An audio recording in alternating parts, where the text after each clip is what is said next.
Hello, everyone. Welcome back for a second episode of Zero G Games, which is our Court of Blades and Scum and Villainy mashup tournament arc. Before we get started today, we wanted to, as a group and also for the channel, recognize the general strike happening this week in honor of the folks in Palestine. None of the performers here are paid for this show, so this is not anyone's paycheck that they're showing up for today. And we have some links and support that we want to talk a little bit more from. AJ, who is very kindly our tech director, has a few words to say. He will not be on screen, but you'll be able to read his captions and hear his voice as they explain who you might want to help support today. Yeah, you said that and I needed to fix that they can see my captions. Okay. Oh, my bad. No, that's good. Hello, thank you. We are helping support a friend of mine and friend to a lot of people on Critical Misses. It's Tenny.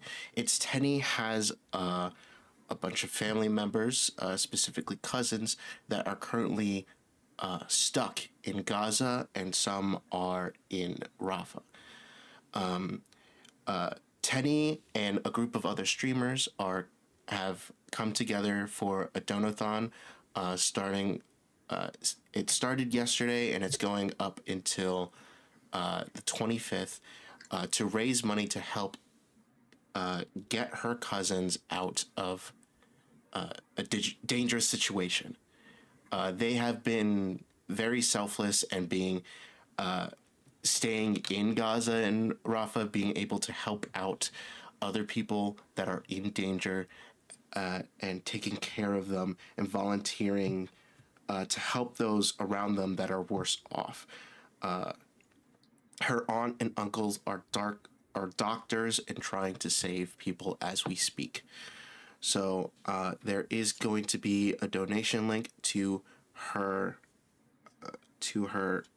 Ko-fi. She has some goals and some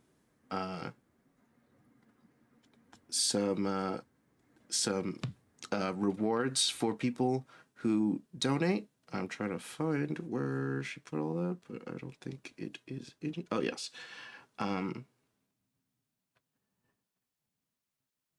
Just there's some milestones that if they reach $100, she reads a bedtime story. $150, there's a horror visual novel with rocks. For $300, they do a karaoke stream, and so on and so forth. So please, if you have the resources and to spare, please donate to the Ko-fi link that I'm going to have pinned in chat for the whole stream. If you cannot spend any money, please share around. Please do not be silent about what is going on, because even though news outlets and people will try to silence us, they cannot silence us all. We must fight like hell for the living.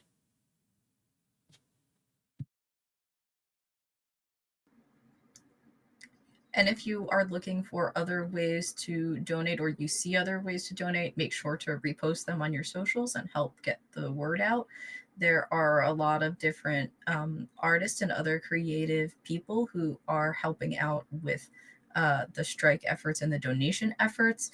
One of the big ones is the voice actors for Palestine strike. And so voice actors are doing voice messages and different commission sort of requests in exchange for donation to Palestine's causes like eSIMs. Some artists are also doing sketch commissions for eSIMs. I've been trying to post a lot of those. So not only can you support a good cause, you also have a chance to support one of your favorite artists as well.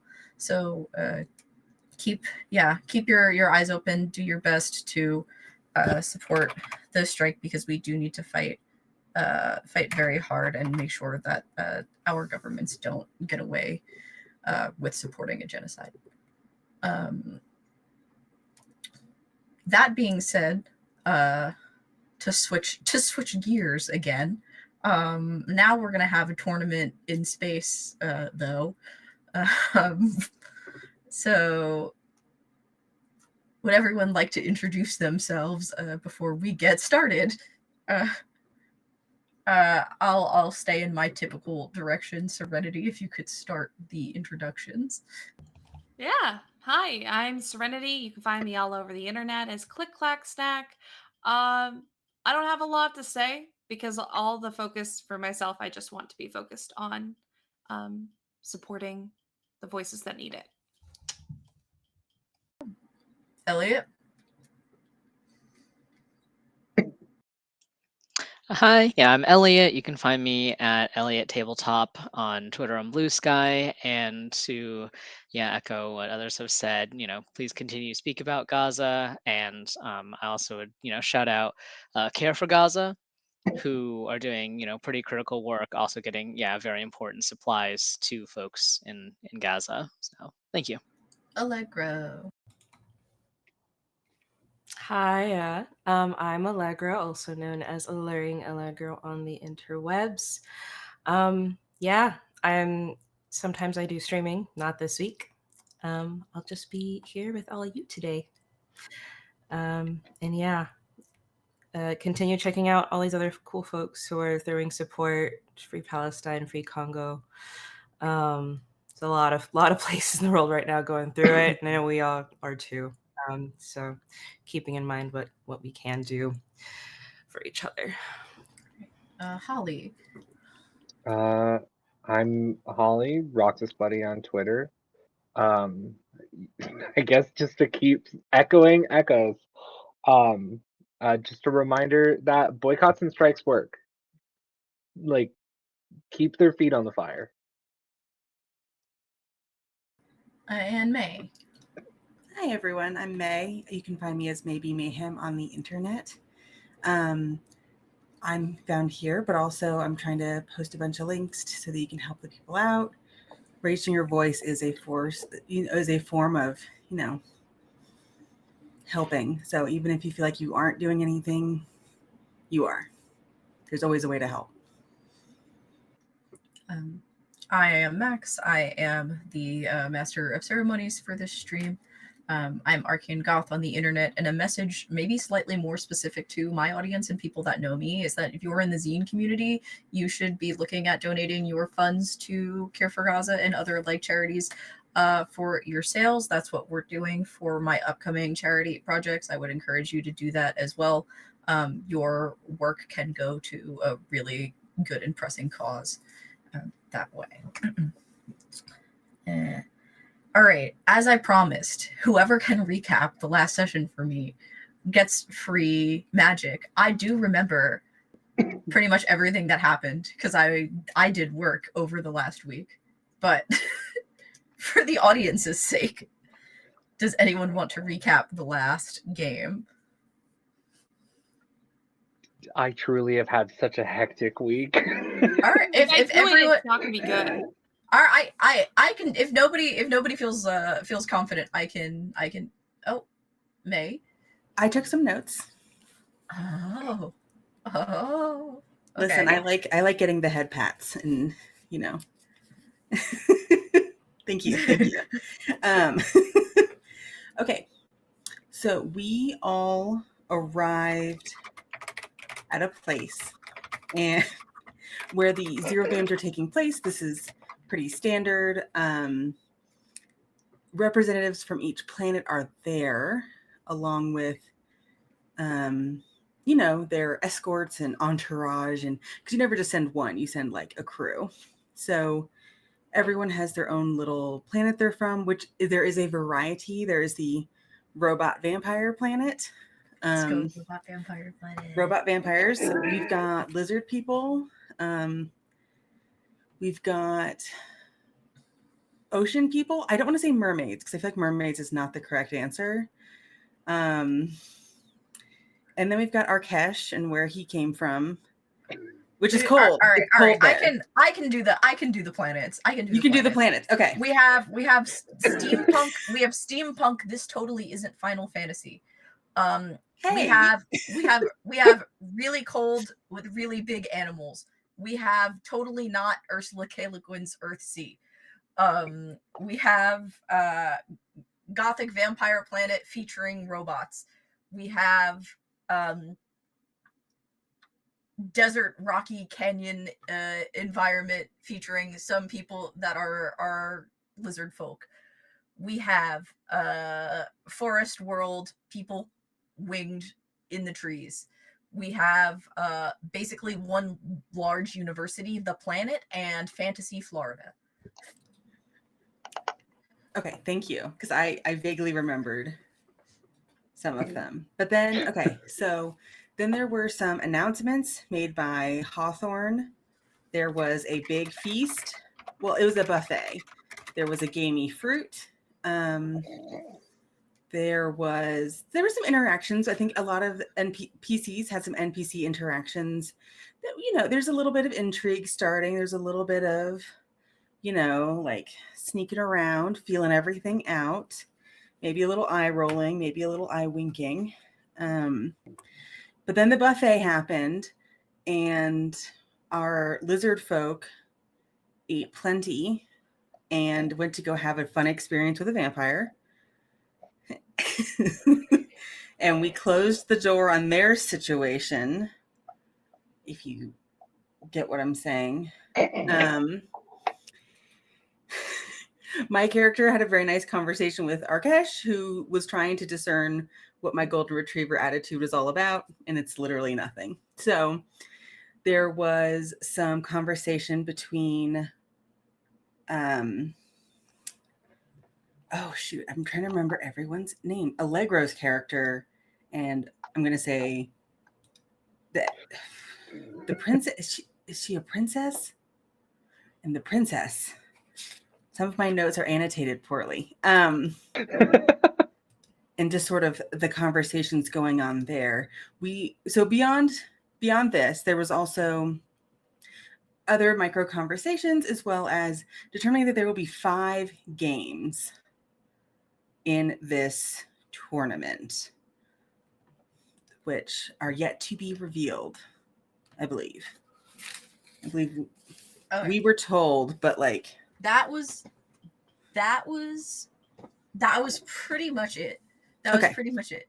The games have been revealed. The order in which they will happen, that's right, is not revealed. So as we're starting, we're going to have a gladiatorial match, as the name of the stream suggests, a 0G kind of obstacle race. There is a debate. There is like a big old board game match, and there is basically like space biathlon. There's like a flying and shooting double header pilot's race.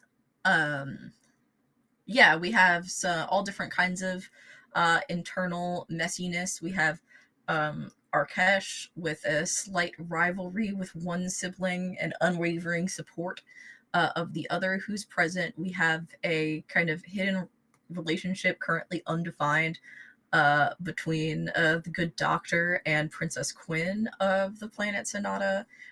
We have So Help Me God, whatever Bo has going on.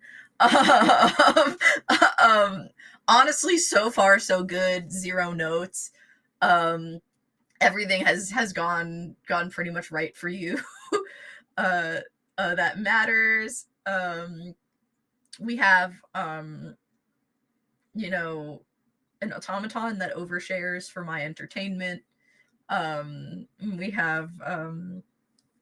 have Cypress, who is kind of maybe not in the eye of all the competitors, but is in the eye of some of the other staff, as a friend of the announcer of the games. And so we're going to start off at the start of the morning. The games are announced at random to stop people, basically to encourage them to not take any kind of like performance enhancing like drugs, or just like to stop anyone from ruining other people's equipment, things like that, to try to discourage foul play. The contests are only announced kind of as they're going to happen in that order. But the station is given a wake up call in the morning. You hear it's kind of like a nice Pokemon music, kind of like electronic tune that's played, not like scary that it's going to wake you up like an iPhone alarm, because those are horrifying, but a lightly pleasant electronic tune that plays over the speakers throughout the space station in all the rooms. Um, an electronic voice kind of tells you, it's like, it is currently 0600 a.m. Games will begin at 8:30. And the tune continues to play. Is anyone an early riser or an easy riser? Bo, that makes sense. All right, most of you. I think perhaps with the excitement about this big event, sometimes it's easier to get out of bed, whether it be to calm your own nerves or to give into your own excitement. Um, I went with you first, so let's go with Bo. You can hear very vaguely in the rooms to the sides of you that everyone is getting out of bed.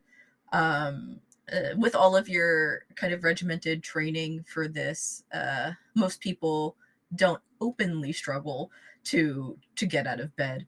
If they do, that fight is an internal uphill battle only. Um, so yeah, you roll out of bed, and everyone very quickly kind of pours into the commons after getting dressed into um, their daytime clothes to get ready to head out to the announcement for the first game. Uh, you see you see Ulrich, who is your friend who you were talking to a little bit yesterday. That might have gotten on the wrong foot, but I'm not sure that Bo knew that.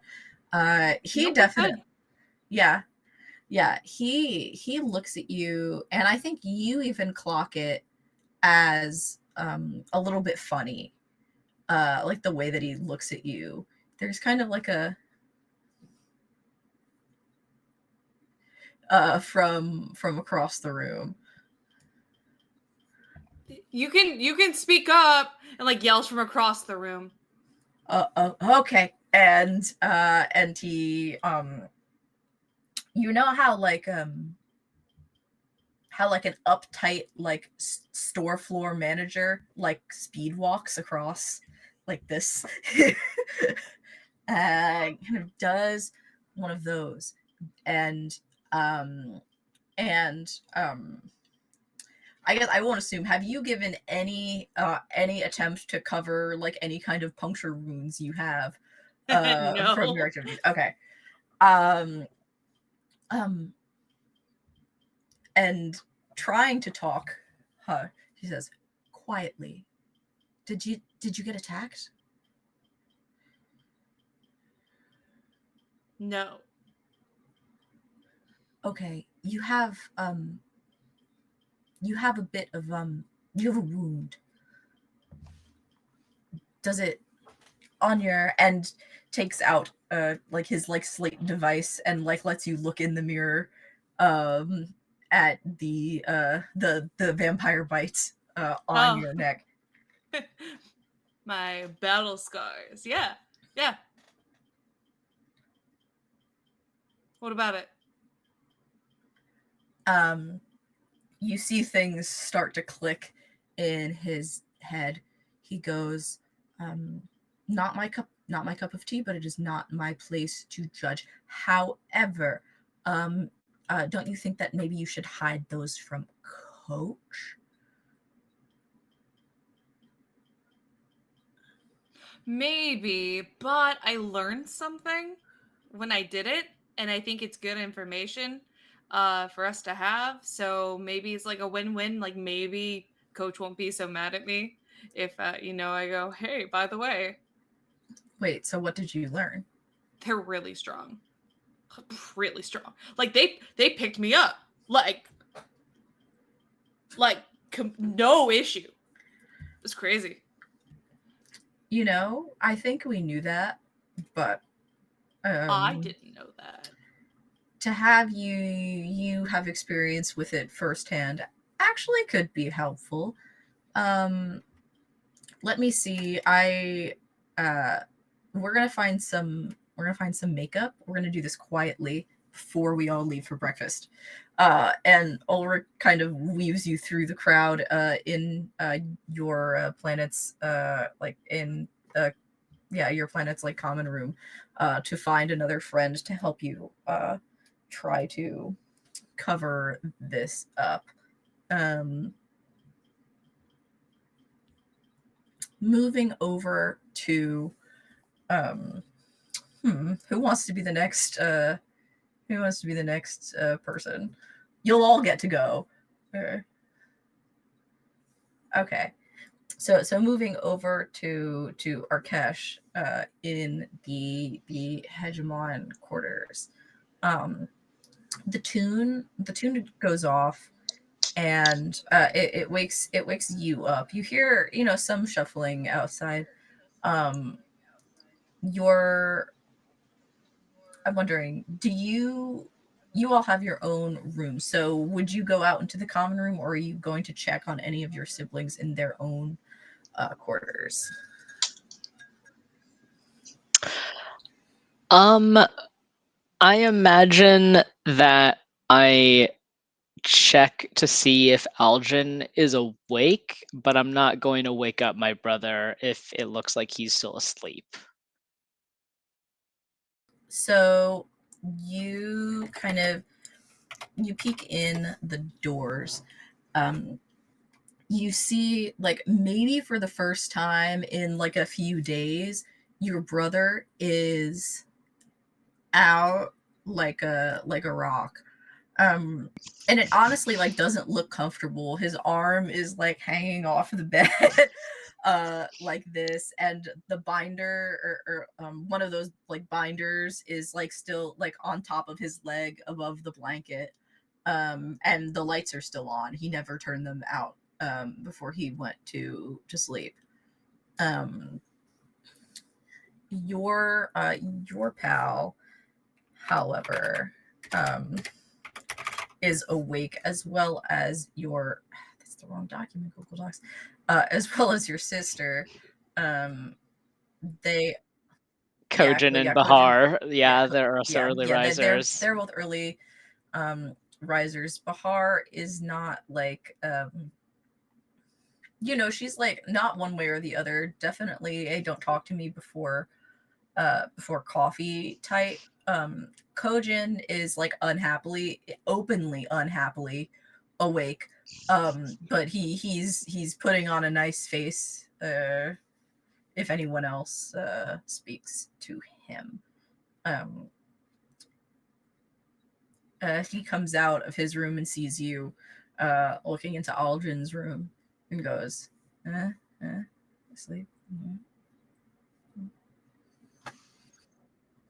I just shrug and I reach over and quietly turn the light off in Algin's room, and then I very quietly shut the door. Um, and then I'll like grab Kojin and still in the same room, but pull him to the side and just be like, so I didn't find out too much last night, although I think that those people from Tamaya might be planning something. I spoke with one of their representatives last night. Felt like maybe there's more going on there than meets the eye. Yeah, I saw you mingling a little bit. Um, you think that they have big plans, secret weapon? It's something. They felt more confident than just some unprepared group, so I'm keeping an eye on them. But I also noticed that large reptilian fellow um, going into the uh, that the delegation from Karavik. Yes, I know who you're talking about. I was looking into that person last night. They're called Bo. I I I see. did hear that they went off with Karavik, someone from Karavik last night called Valentine. But I can't get any information on that dude. Um, so maybe those two are in cahoots. So my plan, which I was going to discuss with your brother also, um, was that in any kind of physical contest, we should try to take out one of those groups first if they are working together so that they don't gang up on us later. No, I definitely would agree with that sentiment. I suppose, do you think it would be best to see if we could ally with one of the other groups? I don't know if you got any sense for who might be amicable for that sort of a deal. Um, well, I think anybody can be amicable with the right, the right offer. So who are you thinking? We have breakfast to sort this out.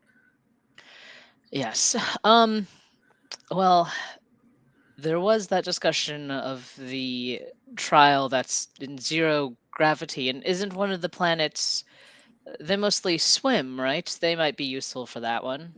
Yeah, Sonata. They swim quite a bit.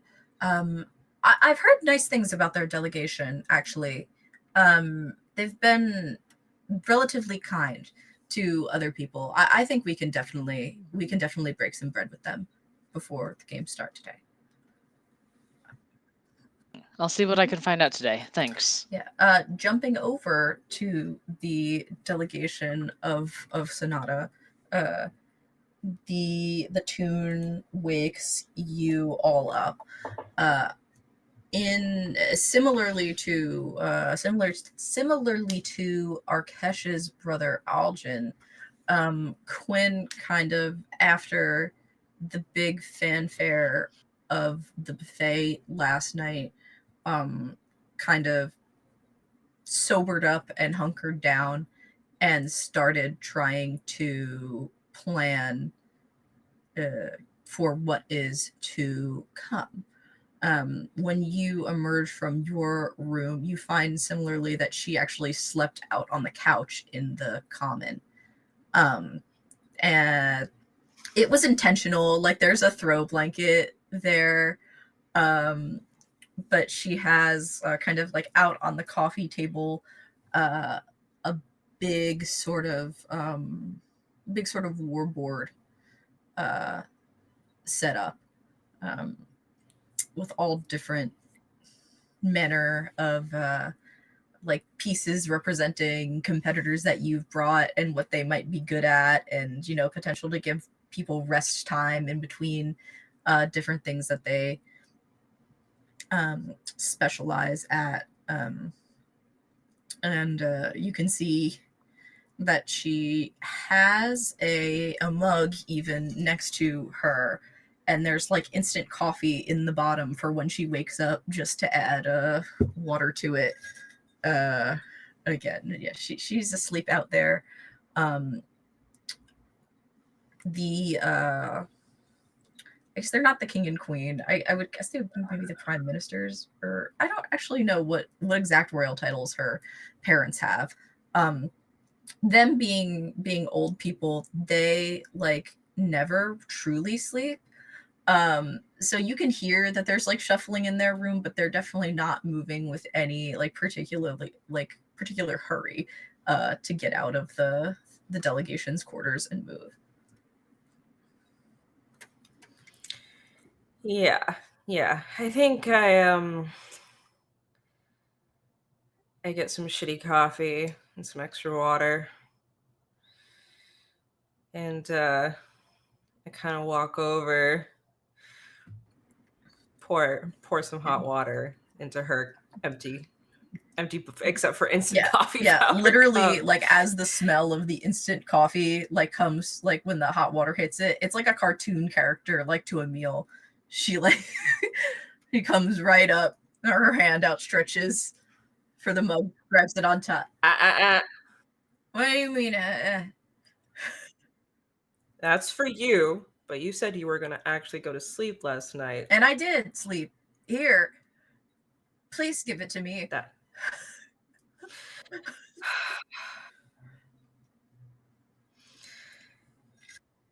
That's. So, looks like you're pretty thorough. Oh, yeah. They think I'm stupid, but I cracked their code. I think I figured out the game order. It's not actually random. They're a bunch of liars. So, this is how I think it's going to go. They need to start with something physical because it gets people excited. Nobody can come in and process like the Go Rock game or the debate first. But they're not going to want it to be the 0G because people aren't warmed up.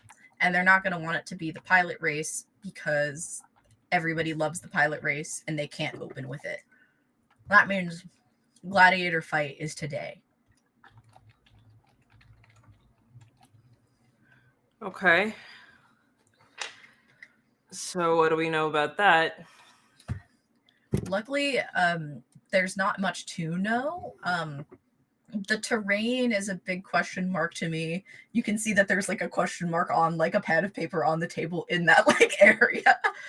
I see that.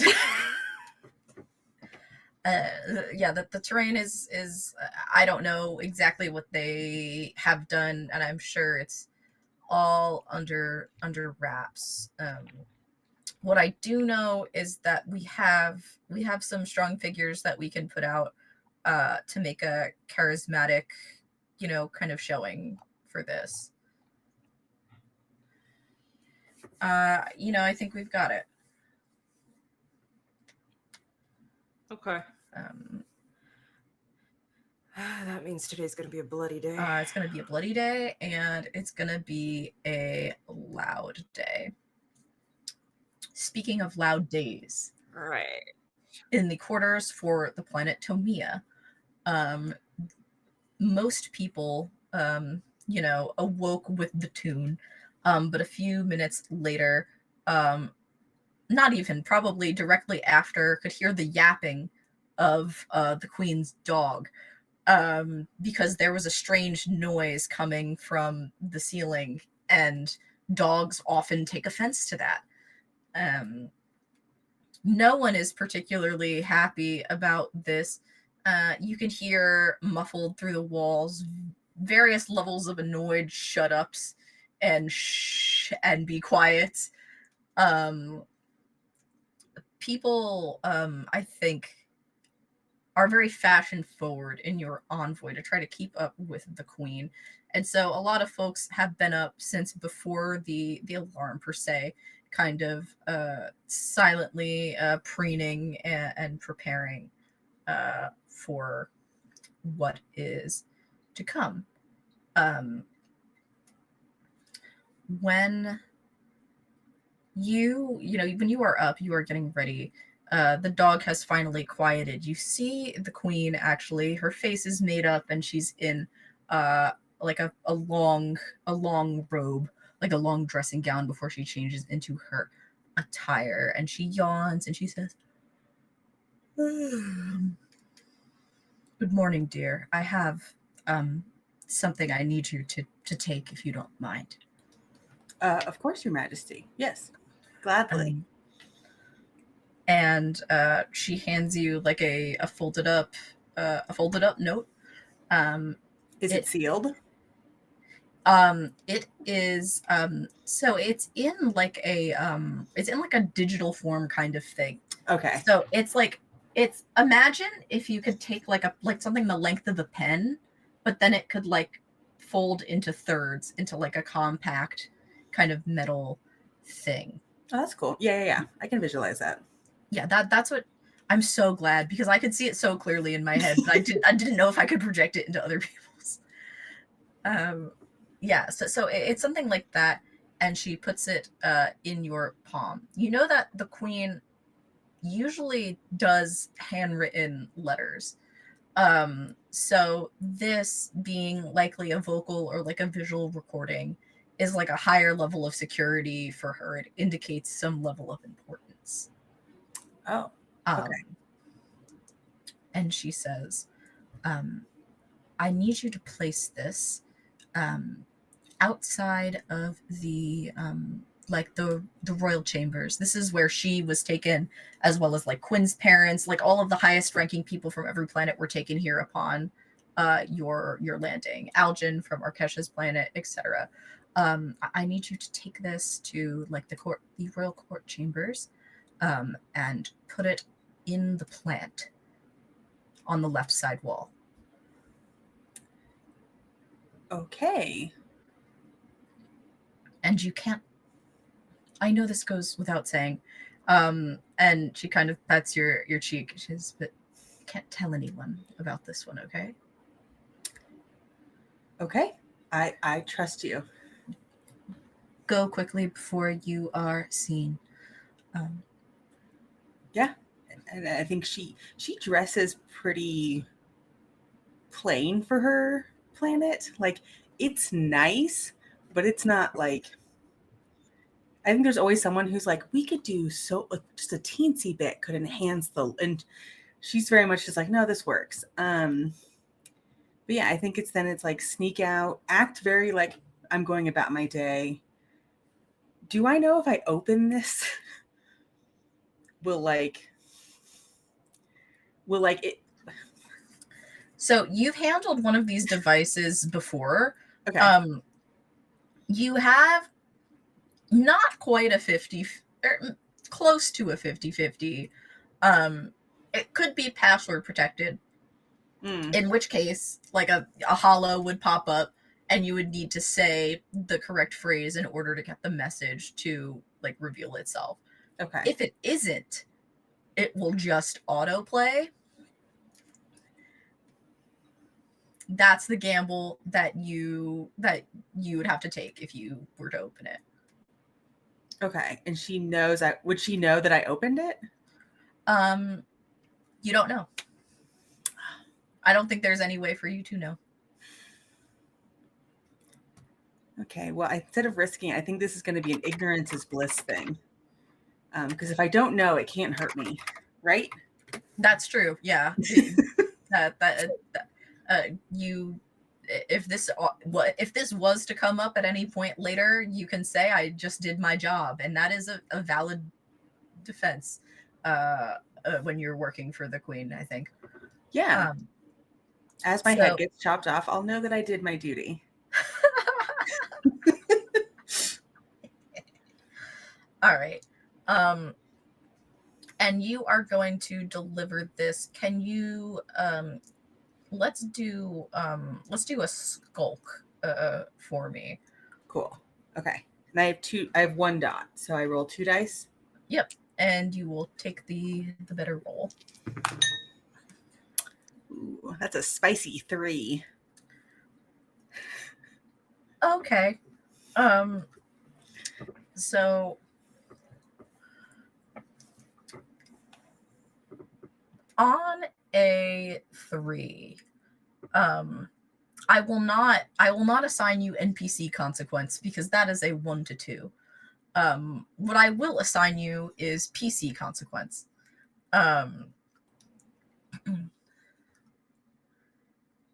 Calervo, you don't need to sleep. You kind of charge, but the spirit like that controls the body needs to charge to be able to move and do its stuff. But you as the spirit within it, you don't need to sleep. You are kind of beyond that. Most of your delegation is beyond that. Some of them rested throughout the night, but with unending physical energy, not so much social energy. Most of them meditated or, stayed with people who they could handle, throughout the night. Yeah. You are out on kind of a stroll to just refresh some of the things in your quarters. You know, like towels, glasses, things like that. You needed a new set. And you see someone else up mysteriously early in the morning, kind of at this hour. I don't think you two in particular spoke to each other last night. No. But you do recognize each other as members of different delegations rather than like guests who snuck into the wrong part of the station. Yeah. As you turn the corner, Calervo, and you see Cypress walking down.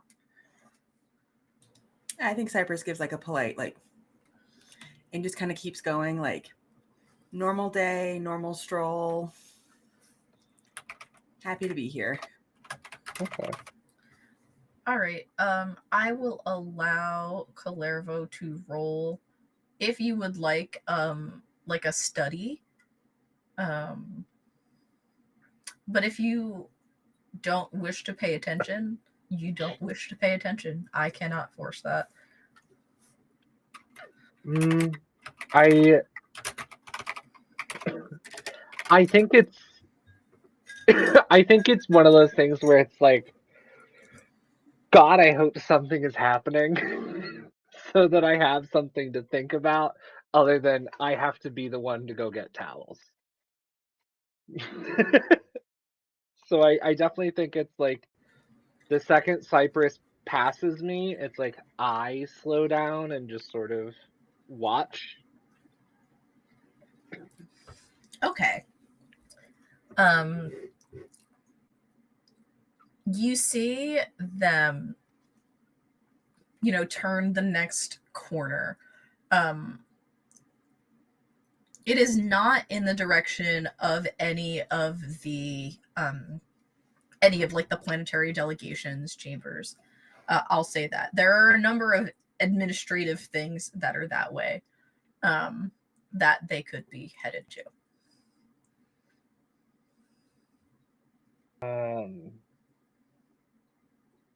Administrative. I think Calervo is gonna let their curiosity get the better of them. And can I use gear for that? What gear would you like to use? As the knack, I can summon a familiar to do a simple task that is only visible to me.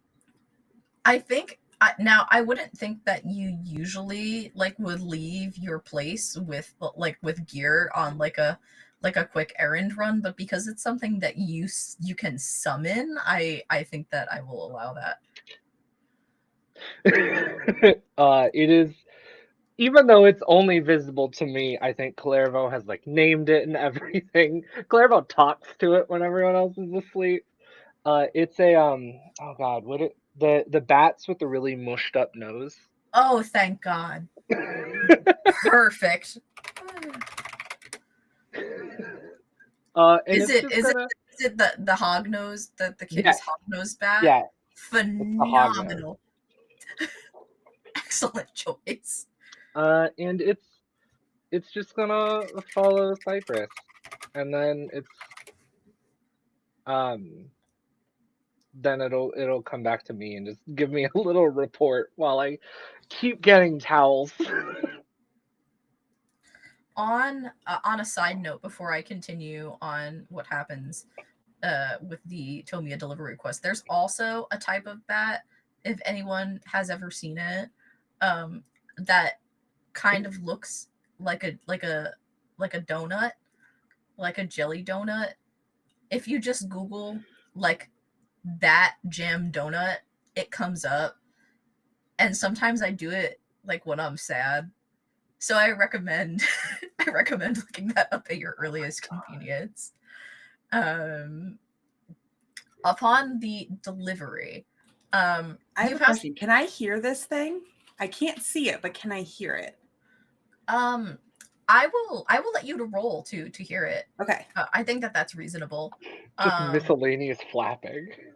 Well, yeah, because this is, I mean, that's not a completely. Yeah, even if it is like clockwork rather than flesh, it would have some kind of like mechanical Yeah. noise associated with its Yeah. flying. And all the Uh, power says is that it's visible only to me, so do that's we totally think up to you. do we think that that would be like a study or a survey? What do you think? I'll take input. I mean, I want to say survey because I have a dot in it, but Okay, I'll go. No, go ahead. You're on a sensitive mission. but it also like she is surveying the You're area. looking around for anyone who might see you. Yeah. Right, or anything suspicious. Okay, we're gonna use different dice this time. Okay, I got a 4. Okay. Yeah. On a 4, I'm gonna say that you hear something, but I don't think that you can identify that there's like something invisible. Like you just know that you hear some kind of LS Collie. Is it a clockwork animal or is it a flesh and bones animal?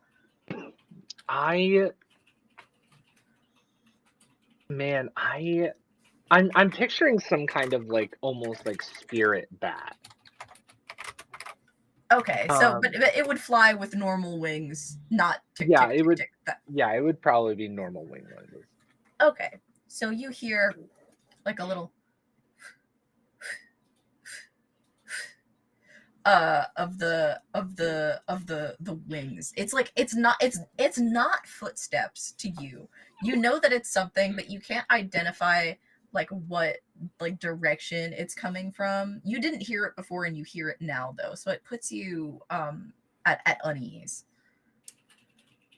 Okay, I think she's going to walk a little bit further and kind of see if like where the noise is coming. Like it's just kind of like weirded out by it. And Calero just instructed it to follow, right? Yeah, and then it would just come back to me. And Yeah, so then it would be following you. So kind of like you take a few steps, the noise gets a little bit fainter and then returns to the same like decibel level that it was like shortly after. Okay, well I can't see it. Could be something in this building, who knows. And I think it's forward with the mission at that point. All right. But she's gonna sneak in through that door real tight. Like I don't know how fast your baby bat is. I have no stats for it, just that it can We just perform a made this simple shit task up for for me. real. I love it. Okay, cool. So I will say Batch can fly pretty fast, but that's also like when they know where they're going, not when they're like semi-sentiently tracking um a human being. Door. So I'm gonna say the bat sees you go into the room. The bat can't get into the room with you. If you just open the door slightly and slide in, it's probably too fast for it to risk getting that close to you to get in without giving itself away. This is it's an empty conference room right now. It's a very lavish empty conference room.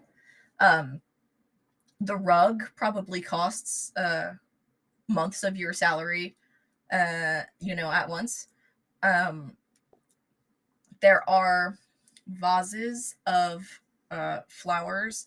There's one in the middle of the table, as well as those kind of like in cut, like what I'm sitting in right now, like in cuts in the wall, with them on either side, including one on the left, like you were instructed to leave it in. Lots of empty chairs, beautiful view out into empty space. Yeah, I think it's just gonna find the plant, put it in a not too hidden, like she doesn't want someone's obviously picking this up later, doesn't want them to have to like dig into this plant, Mhm. but enough that it's not easily, you can't see it if you just look over at it.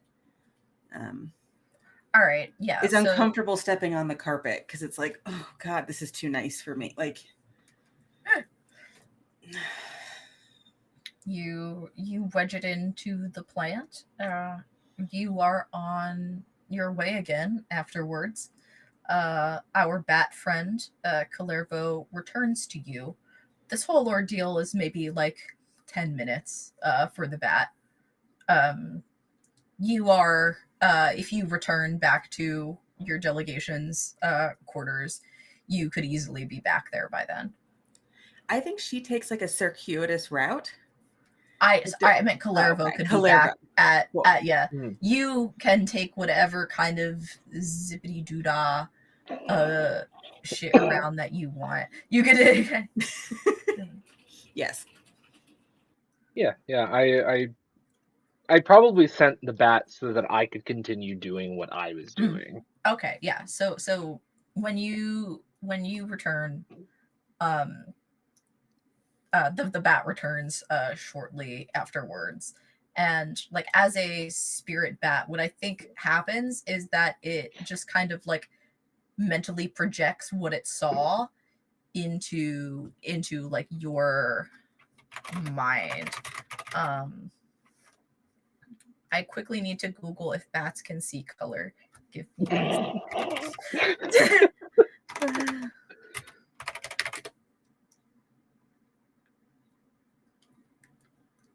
That's so sad. Most bats are colorblind. Aw. Damn.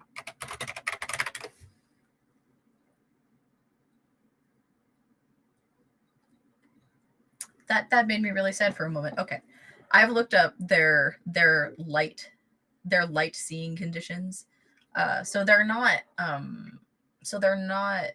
it's also a spirit bat. They're not completely blind during the day.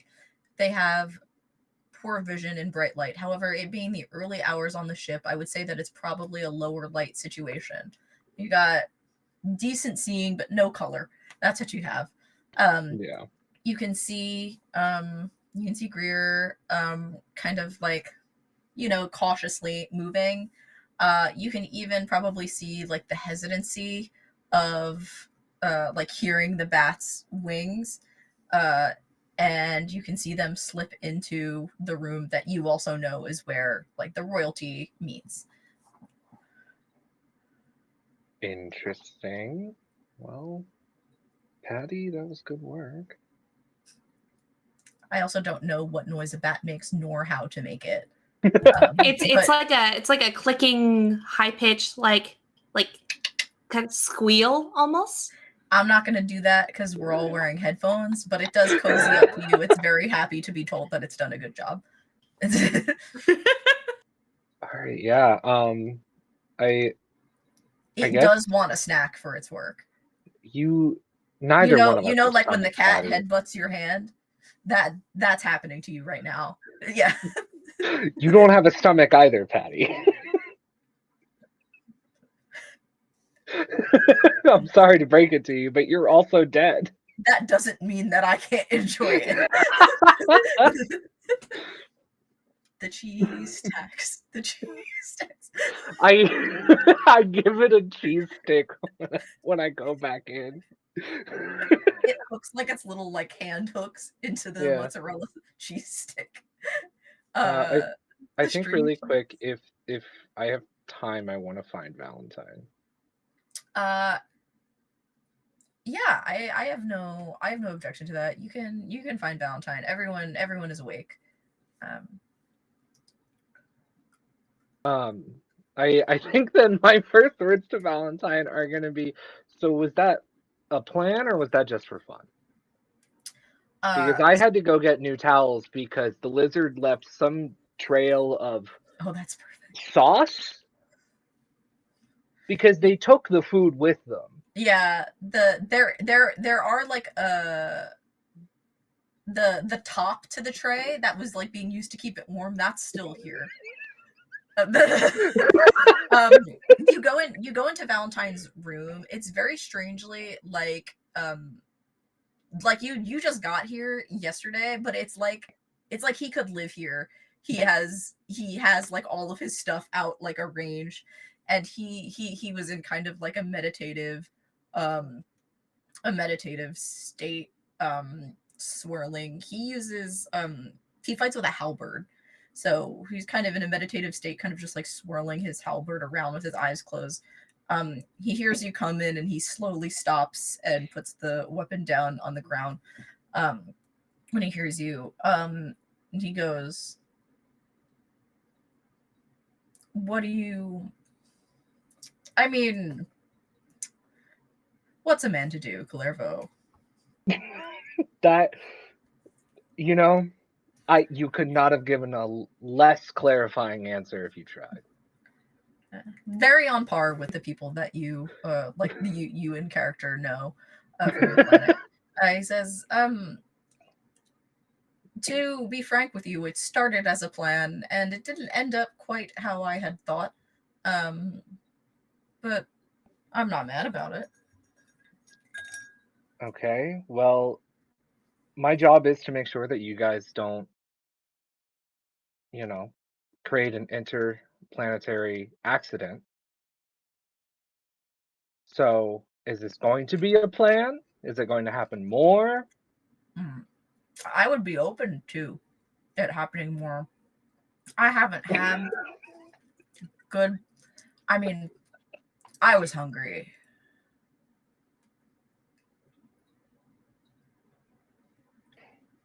So were they. They You know ate. how I hard ate. it is to It get was cheese amicable. sauce out of gears? No.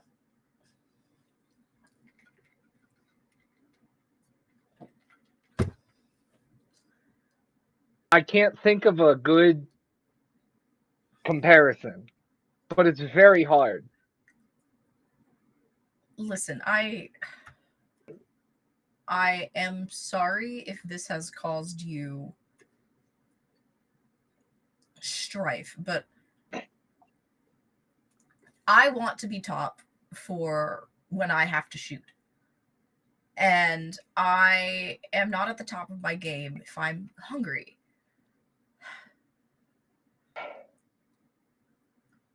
It was consensual. We had a good time. All right, that's fair.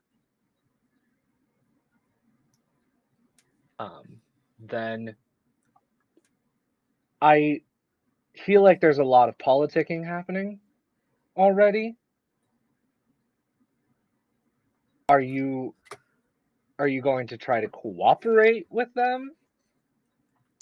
Well, when it comes to the gladiator battle, because I only can presume that that's one of their competitors for a physical challenge like that. When Bo is out in the arena, I can only hope that, knowing the strength of our people, they will choose to cooperate with us rather than fight against us. Take out everyone else who's not worthy. All right. Just you know, it looks like they could rip you in half if they tried to. I could only hope. No, you know what? Fair. In immortality, don't you think that it's a little fun to fear death once in a while? And I think this devolves into a conversation that does not need to be. Clerical find themselves trapped in a conversation about philosophy. You can't leave. They're like hashing the door Unskippable frame. cutscene. You just keep trying to skip it, and it's like, Can Cuervo even retire? Yeah, it's like after this, can you even retire? Aren't you like No, stuck? like Clervo is under no like obligation to like work for them or even to like keep living there. Like they are their like own like sentient being. They could very well leave Karavik if they wanted to. Yeah. That's good. Take a vacation. They do have a sense of obligation, but it's much more to like specific people rather than just the planet as a whole. I'm so excited for Clervo's Copacabana arc after we finish the season. Robot with a Hawaiian t-shirt. You have like margaritas that you Yeah. can't drink, Yeah. right? Like The spirit of Mr. Buffett among us tonight. Amen. their name was Calervo. They were a robot. robot. With a little bat that helps. Yeah. Finishing up with your individual mornings. When you return, May, to the kind of like Tomia room, um, everything is full swing. People are like busy getting ready, talking very excitedly, in particular in here. There is like a level of optimism in the Tomia envoy that isn't, I think, necessarily seen in all of the other ones. Like a real I believe that we will win, like a real like team spirit, kind of happiness. Quintilia kind of catches your eye as you slip back into the room and raises her eyebrows at you, uh, to see if you have gotten the job done. I think there's a lot of people around. It's a curt, like, yes. They go back to the conversation. Everyone eventually convenes for breakfast in your delegation's boxes. The arena that previously had been kind of empty, besides the competitors and staff the night before,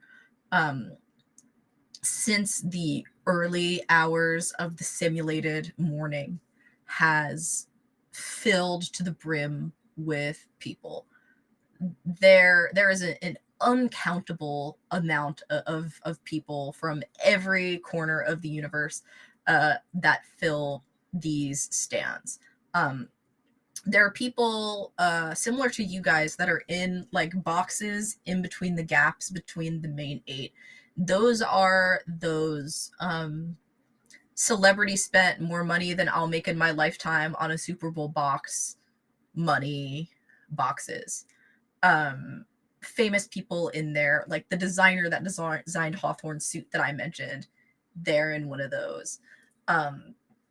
Then there are, normal people in the stands who were able to get tickets and make the trek all the way from, those surrounding the ground floor, so-called, even though you're in space, kind of like at the arena, stretching up on all sides into the nosebleeds, the half obscured views, so the tickets costed less. All of that. Through like the glass, the chatter level is muted, but anyone peeking their head outside of it can hear the absolute roar of the crowd, of tens of thousands of individual conversations happening, kind of built up on one another.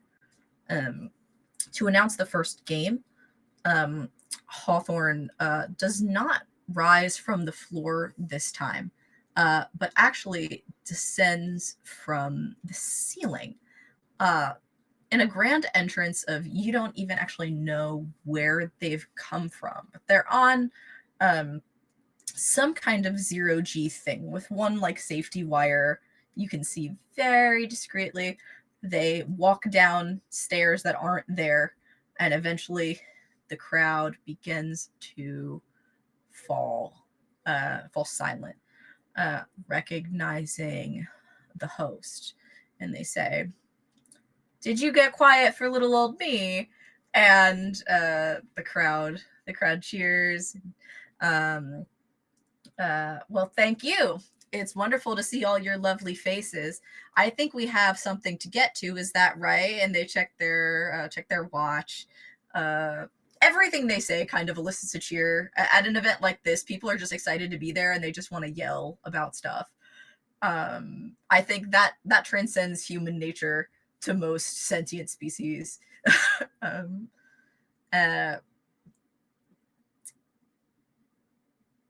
Welcome to the tournament of our generation. It is such an honor to be here with every single one of you. And let me tell you, I met some of our competitors last night, and you are in for quite a show over the next week. There are people from all of our major planets here to represent their best, their finest people. And I don't want to keep them waiting because they have no idea what they're doing first.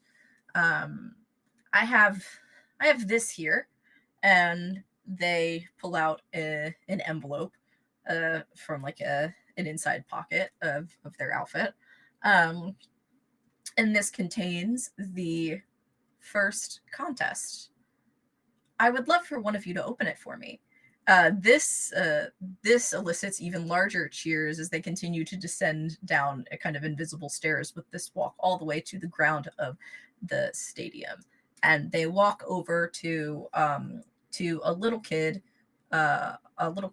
from Hegemon. Actually, I think you can notice as this is displayed on the screens, Arkesh, who is there watching with parents or guardians. The kid can be like maybe like 7 or 8 years old. And Hawthorne hands the envelope out to them and says, "Would you mind opening this up for me and letting everybody know what the first contest is?" And the kid very excitedly like nods, tears open the envelope, and unfolds the paper, and then it's upside down, so they flip it over, and holding it out like this, go, uh, "Day one, gladiator battle." And Hawthorne whispers to them to flip it like around to the cameras, and you can all see the on the screen. And everyone immediately delves into preparations for the first contest, which we will get to, I think, after the break. Um, so everyone replenish snacks, beverages, and we will be right back with some quick pre-game scrambling and then a big old gladiator battle for the ages. Hee hee. See you soon.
Hello, welcome back, everyone. Hope you had a nice little break.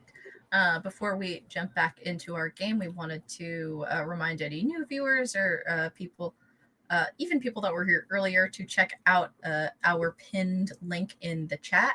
It is to help Tenny, a friend of the channel, help evacuate some of their family from Gaza and Rafah. They are doing charity streams with like goals and all these things throughout the week.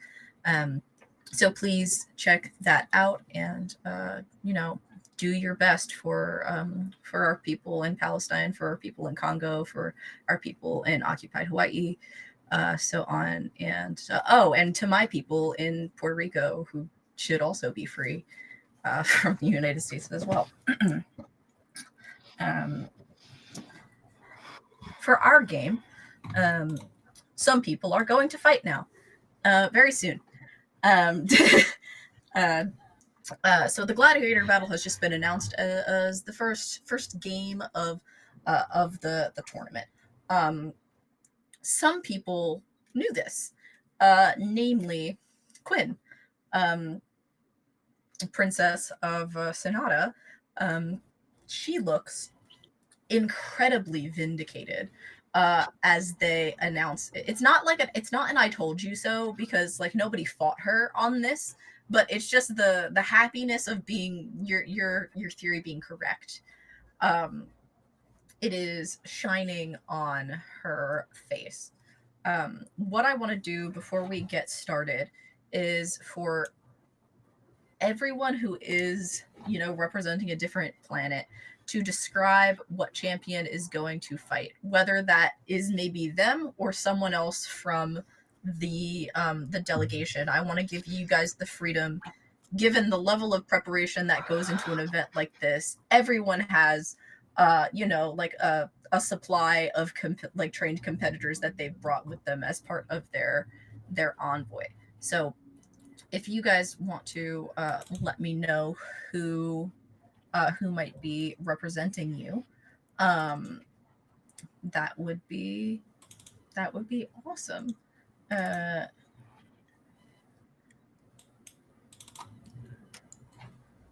Anybody got anything? Or I can start with some of the other planets. I could start with an easy one. Yeah. Yeah. You see Bo, who is like halfway through like a Scooby Doo size like sandwich that they've definitely snuck in during this, because they're just like, yeah, gotta keep eating. You're allowed to eat. You don't need to sneak it. Like, they snuck it in. This specifically, and they're halfway through like eating it, and then they hear gladiatorial, and anyone else who's like watching the windows sees like this buff lizard stand up and it's like, yeah, but like no one can hear, but it's like, yeah, yeah, and like kind of like bangs their fist against the window, like that's who's going. Yeah. Your the people in your box bring up the chant with your name. Bo, Bo, Bo, Bo, Bo, Bo. Yeah, Bo, yeah, no, Bo. they're eating that shit up. Yeah, someone hands you a protein bar. A protein bar? Yeah. They're gonna take down like one bite, throw the wrapper on the ground. Yeah. Okay. Who else? You don't have to give them a name if that helps. You can just describe the figure. I know names are hard. I mean, I feel like for my planet, it's got to be Valentine, right? That is an idea that I planted in your head. Yeah. Meditate by just twirling a halberd around.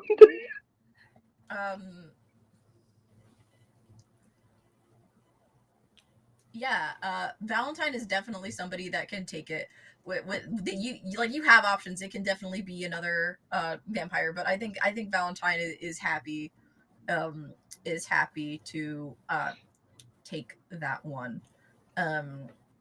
He is I guess the fanfare, it's like not as big in the Karavik box. There's like a quick discussion of who is gonna take the first thing, and they're like, oh, okay, it's you, okay. like good. And they just start discussing some strategy. Yeah. Um,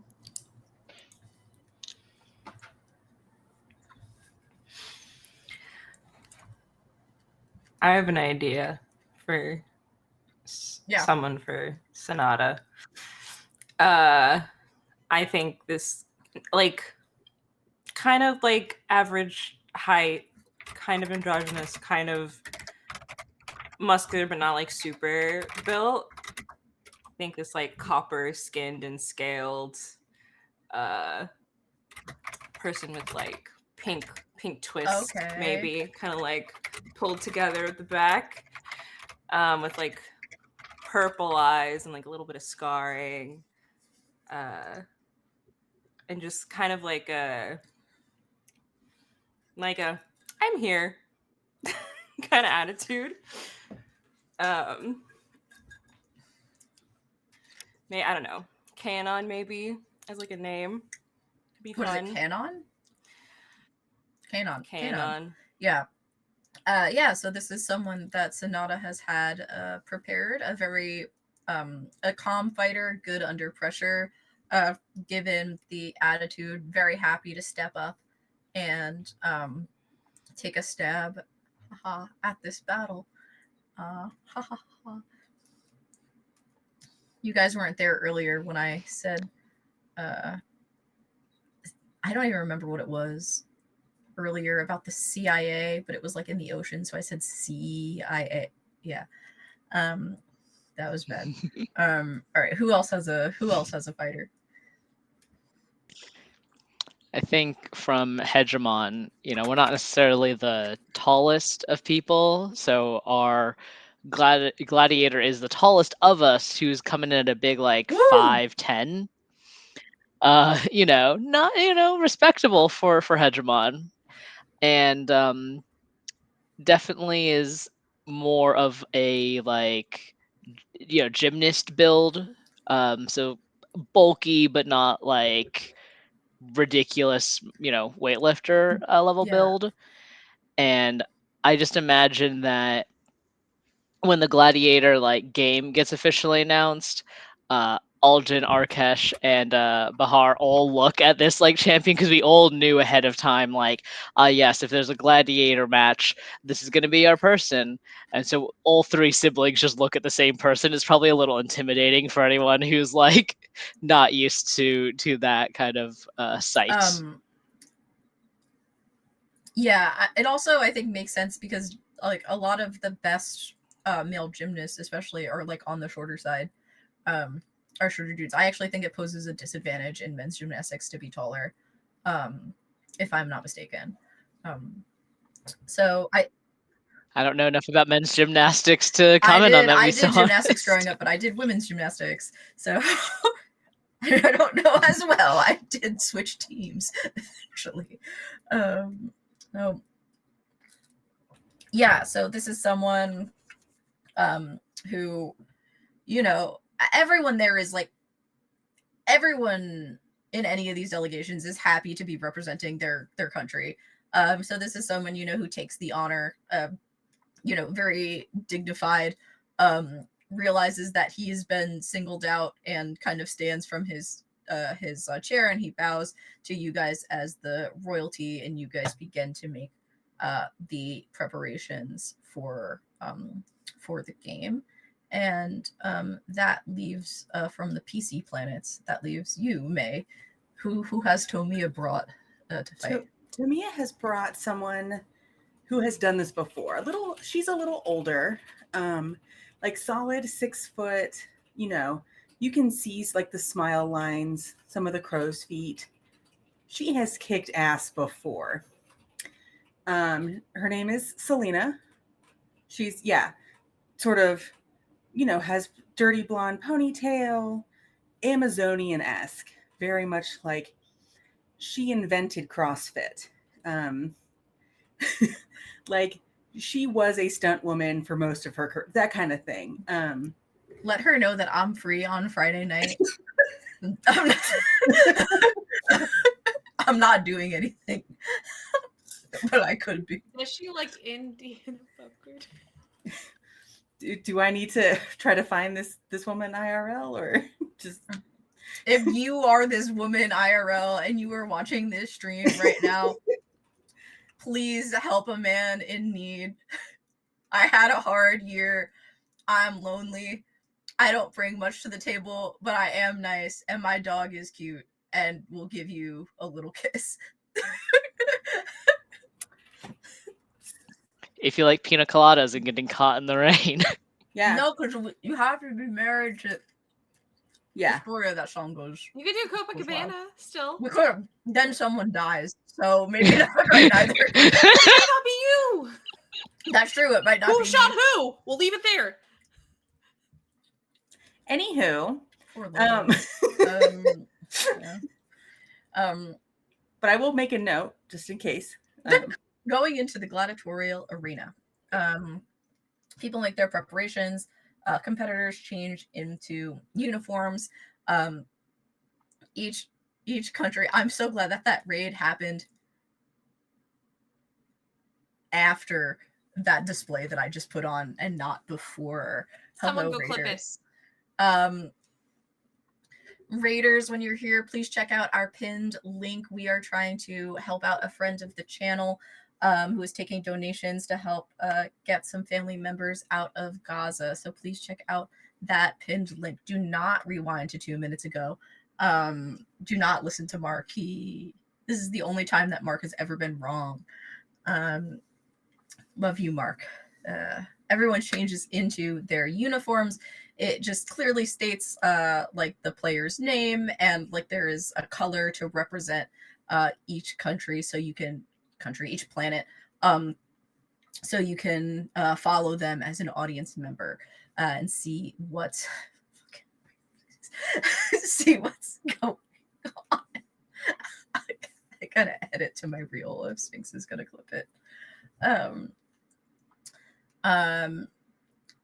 Going in, I'm going to talk to you, Serenity, because you are the PC who is competing. They have kind of mechanically, magically, in some ways, created a terrain for this fight. There are large platforms that you all will come onto to start. The first challenge, if anything, is actually going to be getting down from it to go fight. The land in between you is, various levels. It mimics a natural outdoor terrain. It is slightly marsh-like in a way. There's dirt. There's like some areas of very shallow water. Nothing to go over people's knees. Even the absolute shortest person here would not get hit deeper than the knee in that water. There are some trees, you don't know whether or not they're artificial or not, that have like sprung up around the arena as cover. And various rocks, some patches that are higher than others, things like that.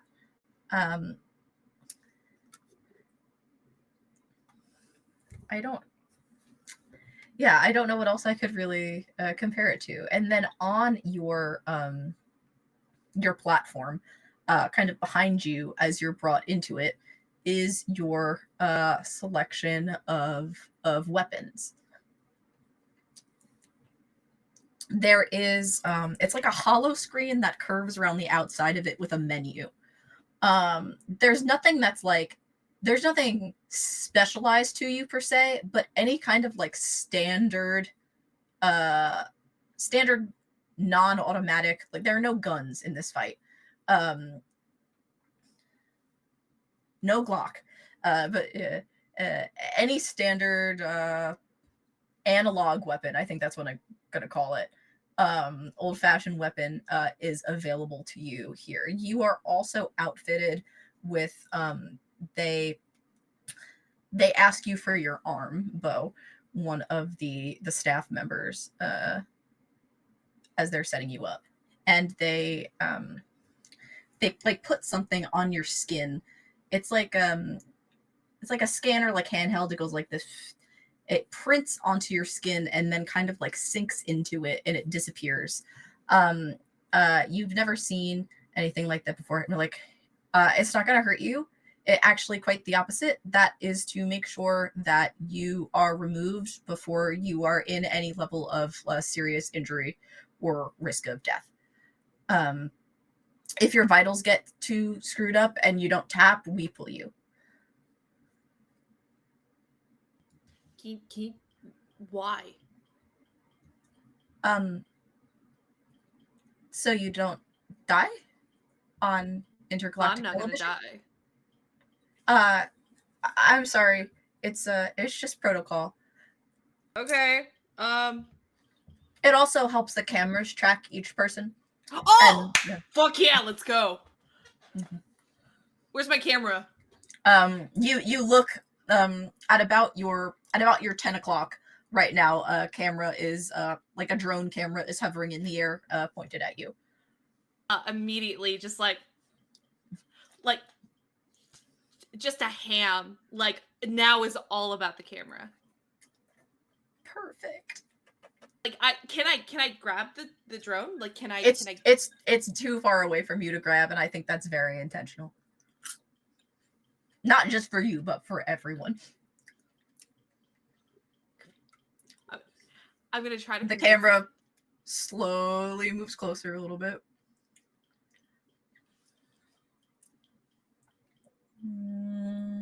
You can hear the hover of the I'm gonna put my hands out. I want it to land.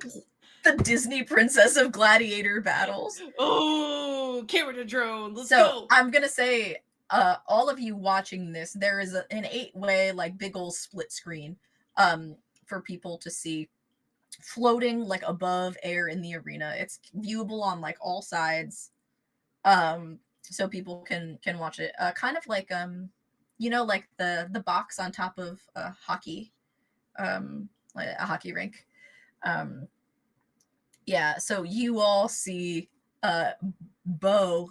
The camera gets closer and closer than it is to any other contestant preparing, and the camera does land in your hands. Oh, fuck yeah. So, come here, little camera. Come here, bitch. So, just like selfie, it's just, hi.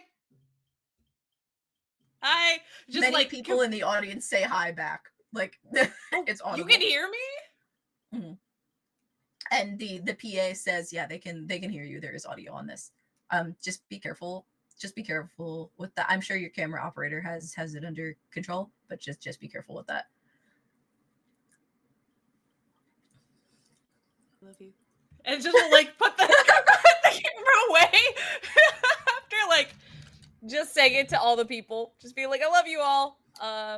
Serenity, oh that was the dedication of actually taking your own camera deserves a point of inspiration for a future reroll. So please take it.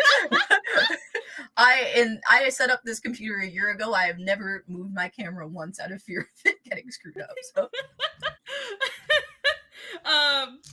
cool. I'll have to try to remember I have that. All right. The gladiator battle beginning. What I would like all of you to do is, do you guys happen to have any do you guys have a D8 on hand by chance? If you don't, it's okay, let me know.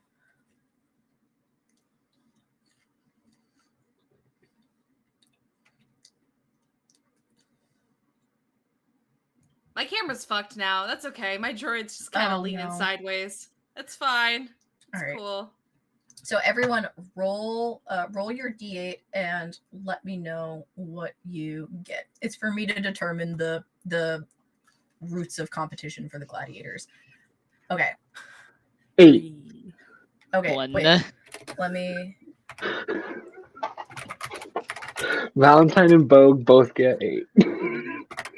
You got, wait, what did It's you just get, me. Serenity? You got 8? Yeah, because they're partners, I guess. I don't know. Um, Like, wait, who fine. else got 8? Me.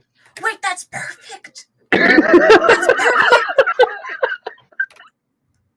I'm obsessed! Allegra, what did you get? 3. 3. 3. Okay. And then Elliot, I have your 1. And May, you also have a 1? I also have a 1. Yeah. Interesting. Okay, I know what I'm gonna do. This worked out in such a way that it's almost like the dice knew like what my ideal plan was. And I said that I would leave it up to fate, but fate heard me. So, the different competitors pick their weapons. You see Valentine with his halberd. You see the competitor from Geroncor, which is the planet in which like they can fly. This winged person with a bow. You see that is really cool. Allegro has sent a photo reference to us of the thing that Kanon is using as sort of a club that is embellished around the side with shark teeth or shark tooth axe. I don't want to pronounce it incorrectly, but do you know the pronunciation of the? Oh, Yeah. it's the Hawaiian is leo mano. I think that means like lay of like shark or like teeth. I'm not 100% sure, but We've got we've got one of those. We have I think for Hegemon, we see more of like a finesse style blade for your champion. In Tomia, we see a big old axe with Selena. Everyone has picked their weapons bow. What do you use? Can I get my huge ass sword? Or one very similar? Yeah, they have a good old fashioned cloud strife big sword. Yeah. Yeah, just big. Yeah, huge claymore. Yeah. And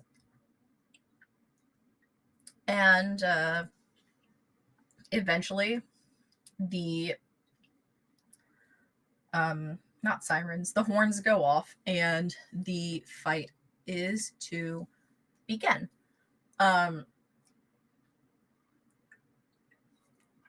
Different people seem to have different priorities in who to target and what they have in mind, though it seems some common enemies kind of have formed for people.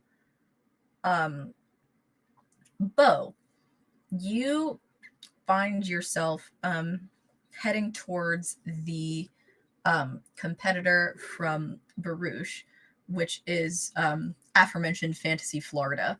I think in Bo's nature, as the person closest to you, when the fight begins, you also see by the will of the dice that Valentine, who you met yesterday, is heading to take down the same competitor. As you go to attack this individual, I will have you roll. You're going to get an extra die as he assists. Go ahead. Go ahead and roll rec. Okay. I do also want to just note, for flavor's sake, that when the bell goes off, like Bo is all like smiles, happy, excited, and immediately once the fight happens, just a soldier just snap. And it's to the point of you can see the cogs turning of, okay, now I fight. How I don't have to hold back because they don't die. And so you see like a and just this big like toothy grin and like the tongue almost kind of like rolling out is like, oh, let's fucking go. So okay, so what was I rolling? Because I rolled the dice, but I forgot what I was. You can trying to roll. do. There are like two options here. You can roll rep or you can roll scrap. I think in my Scrap's head, probably- yeah, either one works. So And I just take the highest one die or two, or you're because let me I know the have highest one. You can roll an extra die, like than you usually have, because Valentine is you're flanking. got it. Cool. 6. Okay, so with a 6, you didn't happen to roll like 2 6s, did you? Let me know. I if did that not. happened. Okay. I rolled a 6, a 3, and a 1. Okay, so with a 6, you approach this individual from Baruch. Definitely a sketchy looking folk. Very very slimy looking. Not in a like a physical sense, but like their aura is slimy. Their hair is long and like slicked back and down, and they have like a sickle that they like a hooked like thing to fight with. Um, you come at them full force, and as they um are trying to like prepare to deal with you, Valentine is behind them with that halberd. He very cruelly, I think, hooks them kind of in the Achilles tendon.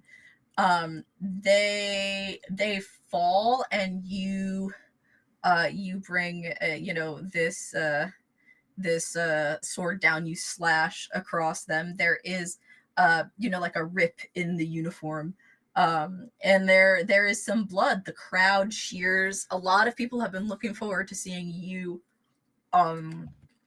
you take someone down. Valentine looks down at the person on the ground and steps on their wrist flayed out so they can't get up with that vampiric strength that you discovered yourself last night. And he says, team up. There are cameras. This is allowed. Oh, like in the fight. Oh, yeah. You all see Valentine look at his camera for one moment like the office.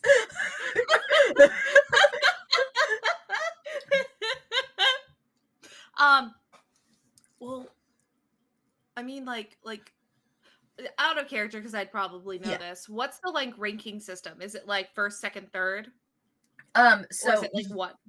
you're gonna get points, but in this scenario it will be in like elimination order.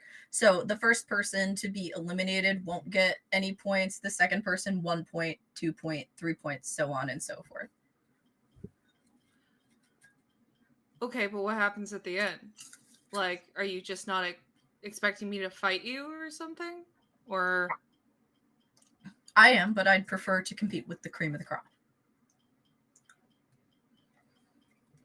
okay, well, not a plant. That's a different planet. They're not fighting this year.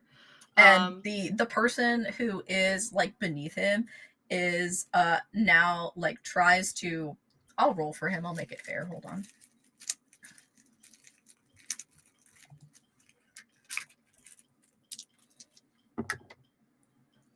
Okay, yeah, that's fine. kind of like swings the sickle, and it stabs into his calf, and he winces and strikes back, flips his halberd, and hits them with it again. This like kind of like makes their screen flash. All the competitors watch with kind of like a red light, and their this person is going to be the first one out to be pulled. And he goes, what I mean is that we can face each other later, but take out everyone else now. Oh. Okay, Teeny, yeah. Yeah, let's do that. You go left, I'll go right. Yeah. And he takes you, steers you, and heads you off that way. A sort of like a device like flies into the arena. Out from it expands like sort of like a gurney kind of thing that slips beneath the first person and quickly like escorts them out of a side door of the arena. That is Baruch out first. Coming up next, we see Hegemon's champion has very boldly gone to try to take on Selena, thinking perhaps that kind of like agility might overtake strength in this idea. Meanwhile, Kayanon also sees an opportunity to help. And so Kayanon comes and kind of helps Selena fight off this fighter from Hegemon. I'm gonna roll some dice for them and see if they're victorious. Or do you guys want to roll for your respective planets for interaction? Elliot and May each roll a. Oh, sorry, Elliot, May, and Allegro. Everybody roll a d6 for me and tell me what you get. One. Just one. Single d6. No Or actually, boy. you can. 4. Because I did the recap, I get a reroll, right? You can use it. I'll allow it. Can I use it for this? Yeah. Okay. It's for you, the player, not your character. So yeah. Okay. 3. 4, 3. Okay. Yeah, so with 2 higher rolls from the opponents, Selena is outranked. Oh wait, no. Sorry, opposite. It's Selena and Kayanon on Hegemon. That means Hegemon is outranked. So you have a very like drawn out display. This is a fun fight for the audience to watch. For all of you watching, I think people are captivated by like these 3 screens. They're brought together on the display so people can see the different views of it in one place. Hegemon's fighter really deftly is able to dodge a lot of attacks from this larger axe weapon, but struggles a little bit more with the shark tooth weapon because he can kind of get out of its way, but those shark teeth end up clipping him, and those things eventually begin to wear on him. That level of dodging, too prideful to run. Eventually, he is tripped up enough that he is taken down and bowed out. I will say, while this is happening, the competitor from Verilily had already been taken out for the sake of points. I'm grading this down. So they are out second with Hegemon out third. And now that leaves Tomiya, Sonata, Karavik, Akale, and Durankor. Wait, 1, 2, 3, 4, 5, 6, 7, 8. I said something wrong, I think, but if you're left, I think you know. Okay, moving along with a D6 this time. Roll everyone but Elliot, because Hegemon is out now. I am sorry. Go ahead and roll me that D6 and tell me what you got. Okay. You got 1. 5 for Kanon. Okay. Valentine and Bo are just on it. Literally, how do we keep doing this? I don't know. We gotta stop meeting like this. It's impressive. Wait. Hold on. What did Valentine have? Beautiful. And then what did you have for Tomiya, May, for Selena? Also a 3. Oh boy. Yeah. Okay. So what happens now is there is kind of like a survey happening with the other players. Arrows are whizzing through the air from this competitor, from Durankor, who can fly, kind of up above everything else, and it is pissing everybody off. It's a very smart strategy. I think everyone recognizes that if they could fly, they would also do this. But it's not working for the rest of you. And an agreement, I think, silently is made at that point that the competitors are going to take this motherfucker out of the sky.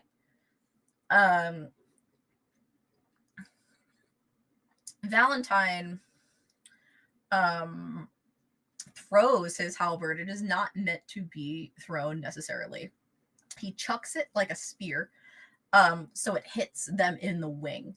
They falter in their flying and come far enough to the ground so that Selena grabs an ankle and slams the dude to the ground.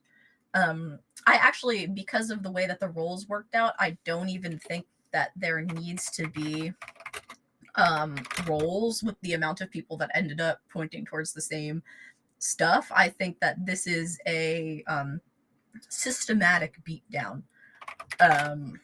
And that competitor is out.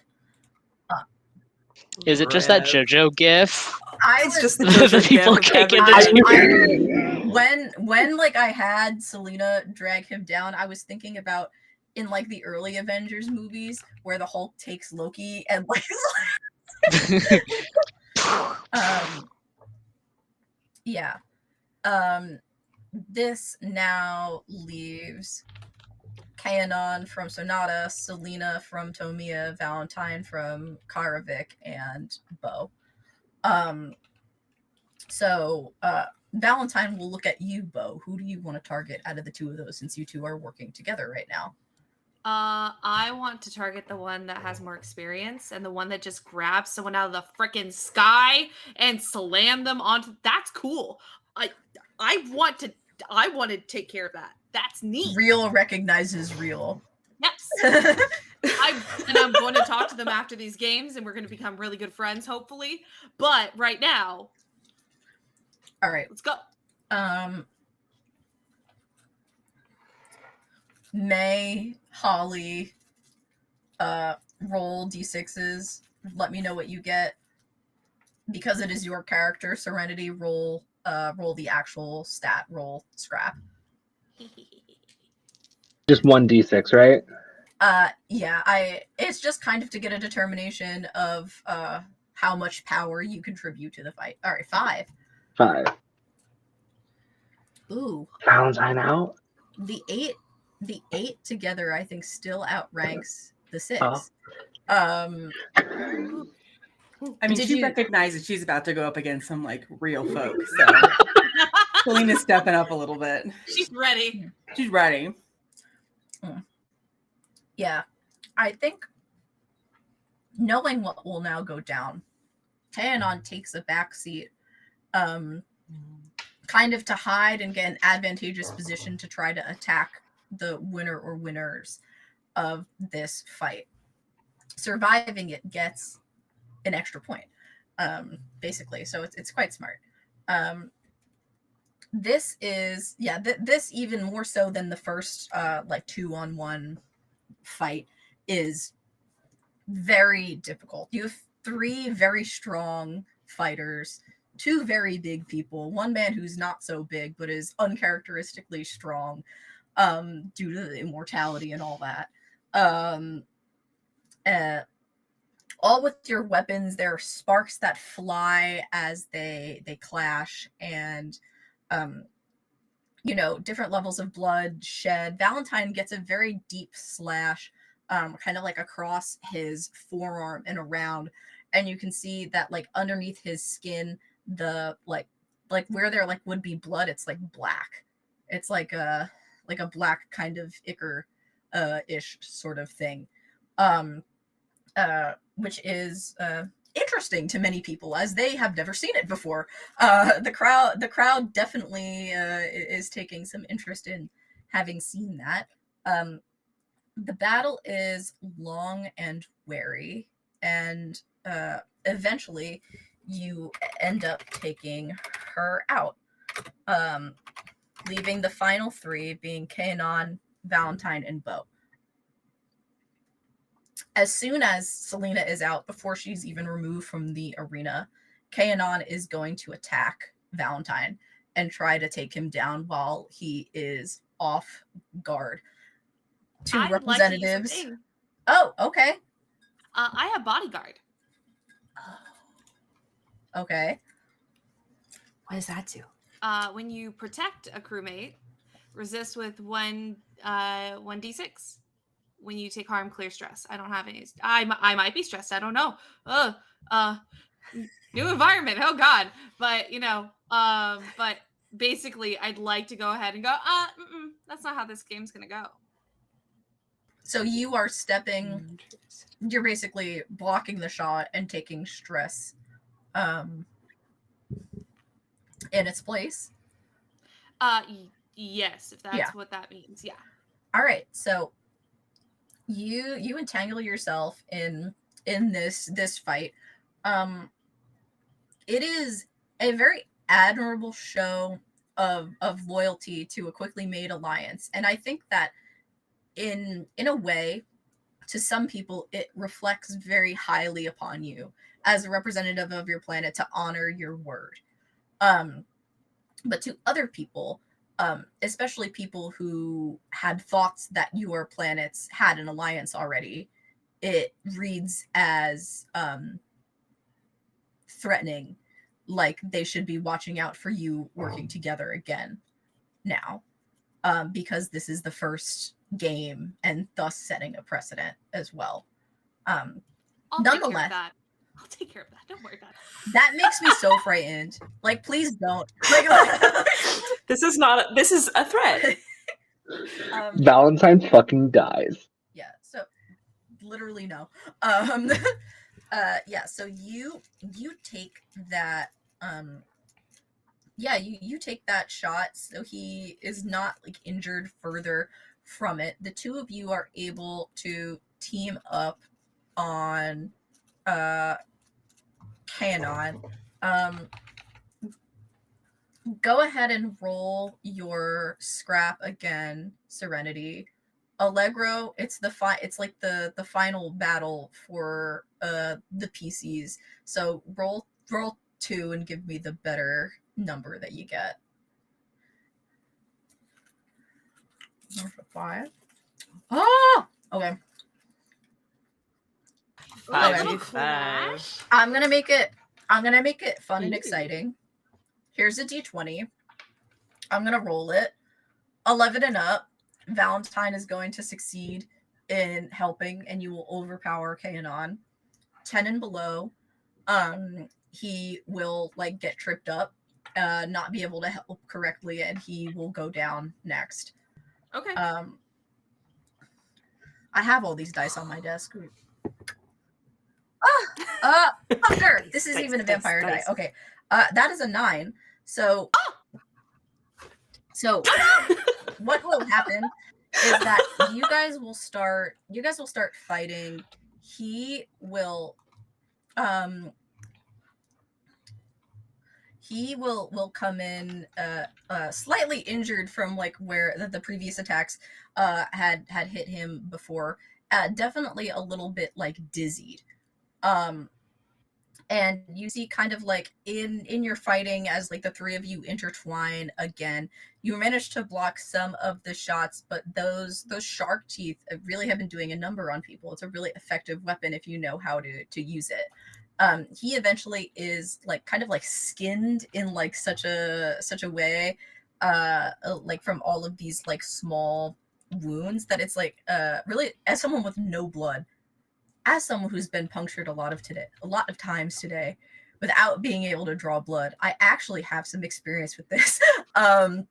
It's like started to like make his vitals that they're monitoring somehow like go crazy, and he is removed from the fight. He's too battered to go on, leaving you and Kanon Whoa.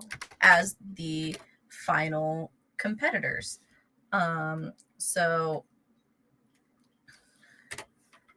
go ahead and roll against each. I'm sorry, I know it's a little bit repetitive. Go ahead and roll against each other one final time.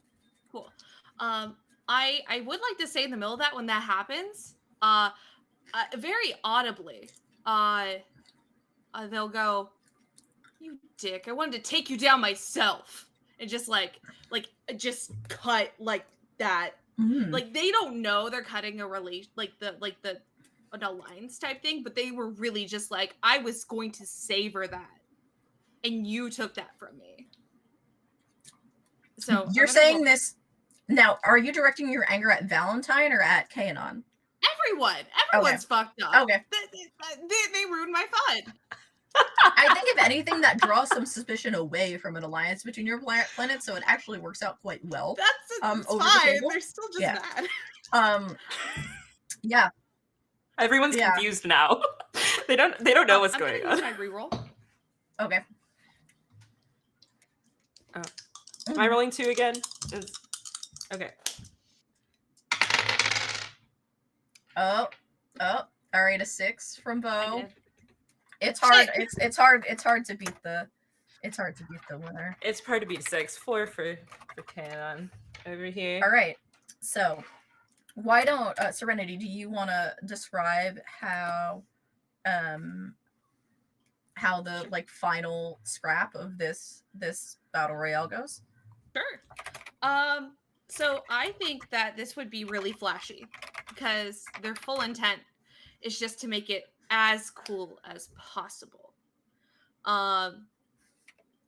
So going in, they're immediately just going to start overwhelming, like making them start taking steps back. So hit over and over. And I'm going to try to back them up into like an area where there's I want to figure out if those trees are real. You mentioned it, and now I'm curious. Yeah. So a big tree, and I'd like to go ahead and like almost like a cricket bat, like use the flat side and smack this person into one of the trees to see what happens.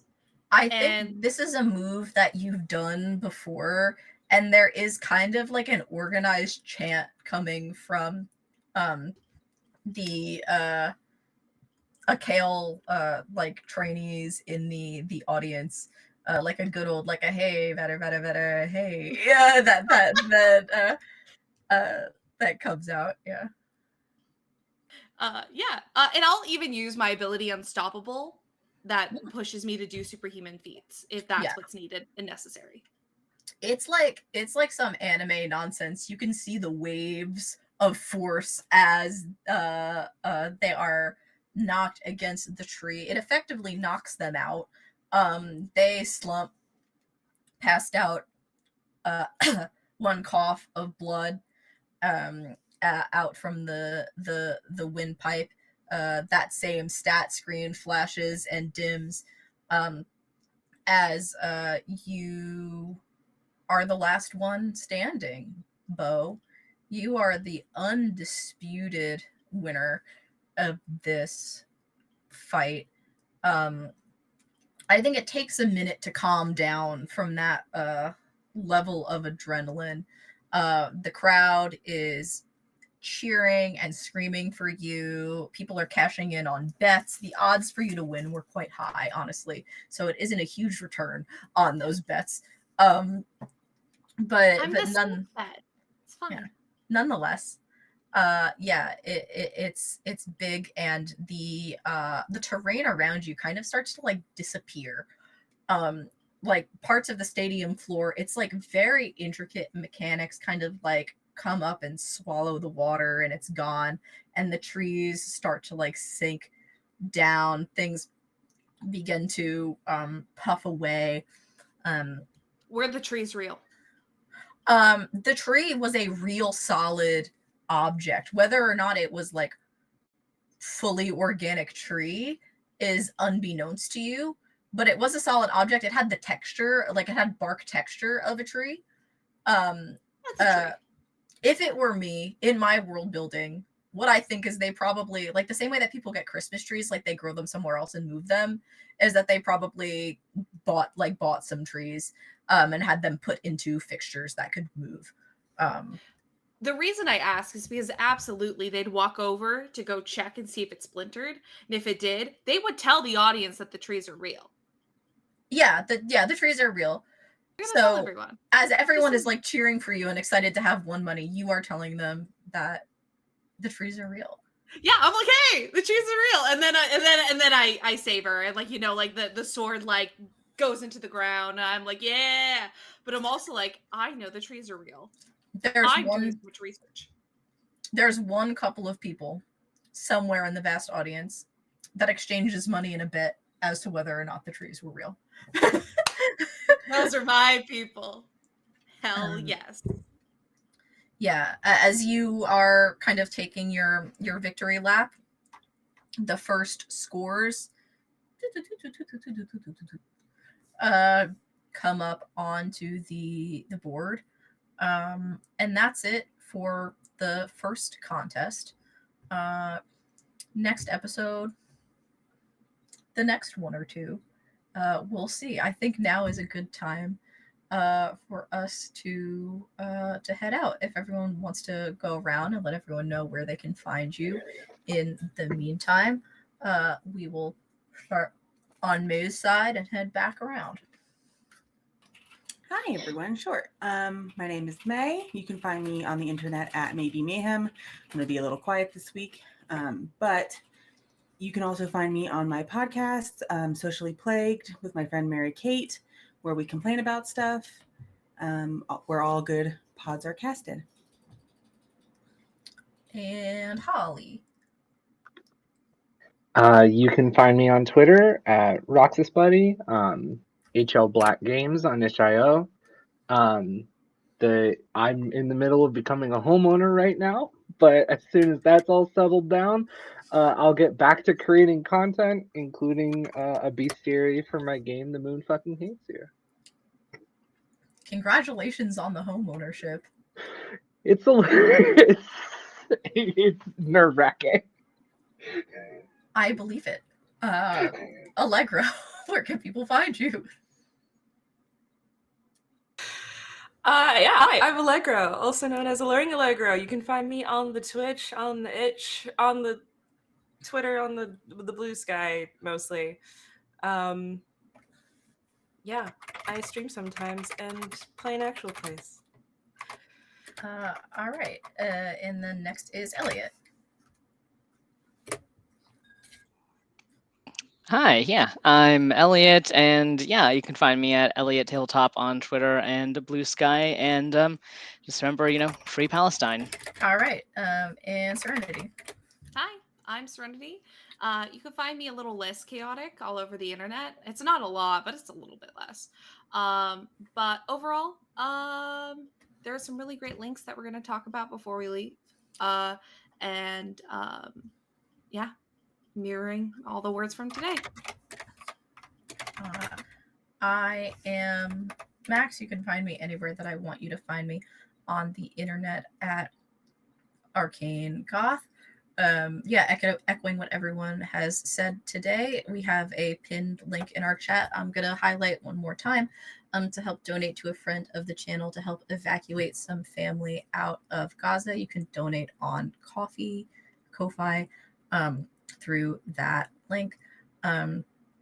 You might want to also check out some other medical aid organizations or check out eSIMs, helping out folks over there in any way that we can to help them resist the continued occupation and genocide of their people.